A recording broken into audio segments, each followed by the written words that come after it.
2025-26 শিক্ষাবর্ষে under graduate প্রোগ্রামের ভর্তি বিজ্ঞপ্তি প্রকাশিত হয়েছে। জিপিএ রিকোয়ারমেন্ট না কমিয়ে 2025-26 শিক্ষাবর্ষের জন্য ঢাকা বিশ্ববিদ্যালয় ভর্তি সার্কুলার প্রকাশ করেছে। আই রিপিট, ঢাকা বিশ্ববিদ্যালয় কিন্তু জিপিএ রিকোয়ারমেন্ট কমায় নাই।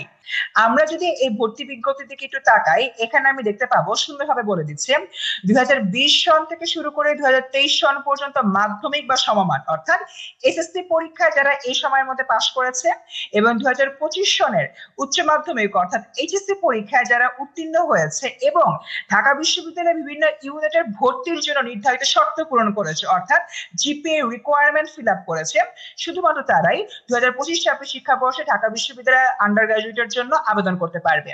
এবার দেখি ভর্তি প্রার্থীরা 29 অক্টোবর 2025 তারিখ থেকে শুরু করে 16 নভেম্বর 2025 অর্থাৎ প্রায় 18 দিনের মতো সময় রয়েছে।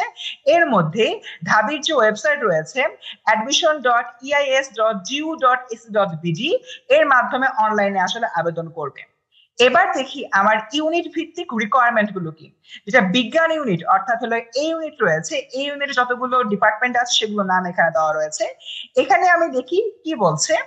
এখানে বলতেছে যে পরীক্ষায় উত্তীর্ণ অর্থাৎ এইচএসসি পরীক্ষায় উত্তীর্ণ প্রার্থীদের মাধ্যমিক ও উচ্চ মাধ্যমিক বা সমমানের পরীক্ষায় চতুর্থ বিষয় সহ অর্থাৎ তোমাদের যে ফোর্থ সাবজেক্ট গুলো থাকে, সায়েন্সের ক্ষেত্রে ইউজুয়ালি বায়োলজি থাকে, সেটা সহ প্রাপ্ত জিপিএ দ্বয়ের যোগফল ন্যূনতম 8 এবং প্রত্যেকটা পরীক্ষা অর্থাৎ এসএসসি আর এইচএসসি পরীক্ষায় আলাদাভাবে 3.5 থাকতে হবে।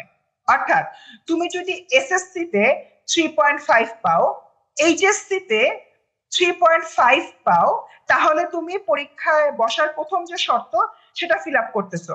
কিন্তু এখানে কথা হচ্ছে এই 3.5 বা 3.5 তোমার এসএসসি আর এইচএসসি যে জিপিএটা রয়েছে এই দুইটা যোগ করলে আবার 8 হইতে হবে।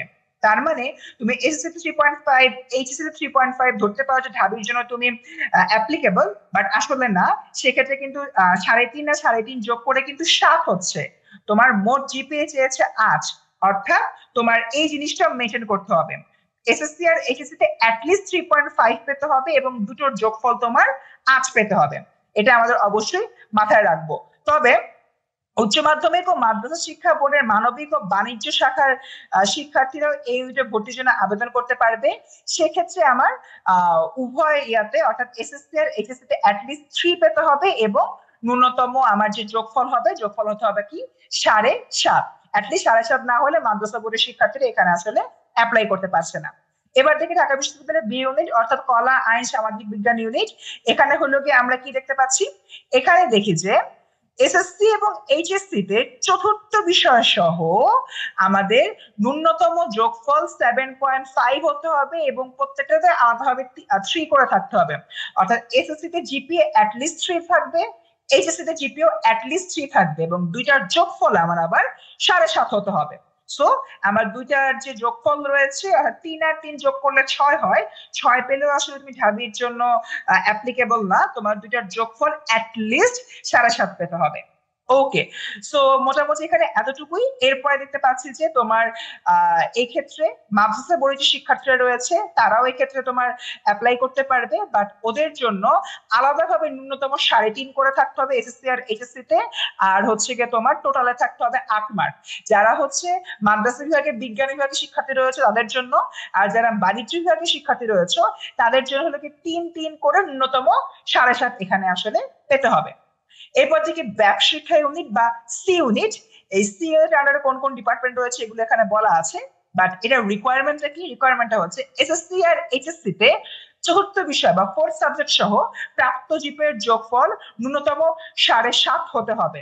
অর্থাৎ এসএসসি আর এইচএসসি তে আলাদা আলাদা ভাবে আমার ফার্স্ট জিপিএ 3 পেতে হবে এবং এই দুইটার কিউমুলেটিভ জিপিএ বা হলো যোগফল জিপিএ হতে হবে তোমার 7.5। অর্থাৎ শুধু 3 করে পেলেই হবে না, যোগফলে গিয়ে আমার 7.5 বারটা কিন্তু টাচ করতে হবে। এই হচ্ছে মোটামুটি ইনফরমেশন। এটা হলো চারুকলা এবং আইবি এর জন্য হলো বলে দিয়েছে। যেরকম চারুকলার ক্ষেত্রে হলো এসএসসি আর এইচএসসি তে তোমার 3 থাকতে হবে এবং ন্যূনতম যোগফল 6.5 হতে হবে। আইবি এর ক্ষেত্রে যদি আমরা চিন্তা করি এসএসসি আর এইচএসসি তে আলাদাভাবে 3.5 অ্যাটলিস্ট থাকতে হবে এবং ন্যূনতম যোগফল আমার 8 হতে হবে। এরপর দেখি স্টুডেন্ট, এখানে হচ্ছে কোটার কথা বলা হচ্ছে। কোটাতে হলো কি কি আছে একটু আমরা দেখে নিই। মুক্তিযোদ্ধাদের জন্য কোটা রয়েছে 5%, উপজাতি বা ক্ষুদ্র নৃগোষ্ঠীর প্রার্থীদের জন্য আমার কোটা রয়েছে 1%, হরিজন ও দলিত সম্প্রদায়ের জন্য 1%, এবং প্রতিবন্ধীদের কোটা রয়েছে আমার 1%। বাট এখানে একটা খুব ইম্পর্টেন্ট জিনিস রয়েছে, যদি কোনো কারণে কোটায় ভর্তির আসন পূর্ণ না হয় তাহলে মেধা তালিকা থেকে শূন্য আসন সমূহ পূরণ করা হবে। এন্ড এই কথাটাই বেসিক্যালি এখানে বলা হচ্ছে। এবার গুরুত্বপূর্ণ যে বিষয়টা সেটা হচ্ছে পরীক্ষা কবে কোন দিন কিভাবে হচ্ছে। দেখো, বি ইউনিটের পরীক্ষা 13ই ডিসেম্বর শনিবার সকাল 11টা থেকে তোমার দুপুর 12:30 পর্যন্ত। এই ইউনিটের পরীক্ষা 20 ডিসেম্বর শনিবার সকাল 11টা থেকে দুপুর 12:30 পর্যন্ত।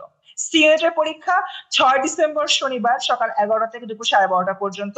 একইভাবে চারুকলা হচ্ছে 29 নভেম্বর, আর আইবিএ হচ্ছে 28 নভেম্বর, এবং চারুকলার পরীক্ষা সকাল 11টা থেকে 12:30, আইবিএ এর পরীক্ষা সকাল 10টা থেকে দুপুর 12টা পর্যন্ত। এবার দেখুন নম্বর বিভাজন ভেরি ভেরি ইম্পর্টেন্ট। বি ইউনিটের এমসিকিউ টোটাল নাম্বার 60 এবং সময় থাকে 45 মিনিট, লিখিত টোটাল নাম্বার 40, সময় থাকে 45 মিনিট, 1.5 ঘন্টার পরীক্ষা। তোমার হচ্ছে এ ইউনিট আর সি ইউনিট সবগুলোর ক্ষেত্রেই সেম, এমসিকিউ 60, লিখিত 40, এবং দুটোর ক্ষেত্রে সময় হলো তো সমান 45 মিনিট করে। চারুকলার ক্ষেত্রে দেখা যাচ্ছে যে এমসিকিউর জন্য আমার সাধারণ জ্ঞানে 40 মার্ক, আর অঙ্কনের জন্য 60 মার্ক, আর আইবি এর জন্য এমসিকিউ হচ্ছে 70 মার্ক, আর লিখিত হচ্ছে আমার 30 মার্ক। তো স্টুডেন্টস, এটাই ছিল ঢাকা বিশ্ববিদ্যালয়ের ভর্তি সার্কুলারের একদম টপ টু বটম এক্সপ্লেনেশন। আশা করছি বুঝতে পেরেছো। এই সার্কুলার নিয়ে কোনো প্রশ্ন থাকলে দ্রুত জানাও কমেন্ট সেকশনে। এন্ড ইয়েস, তোমাদের যাদের এখনো ঢাকা বিশ্ববিদ্যালয়ের প্রিপারেশন নাও ঠিকঠাক মতো শুরু করো নাই, সার্কুলার যেহেতু দিয়ে দিয়েছে, এখন হাতে সময় রয়েছে, এখন থেকে ভালোভাবে পড়লে তোমরা কিন্তু তোমাদের স্বপ্নের বিশ্ববিদ্যালয়ে পা রাখতে পারবে। এর জন্য আমাদের কোর্সে ভর্তি হয়ে যাও। কোর্সে ভর্তি হতে চলে যাও কমেন্ট সেকশনে।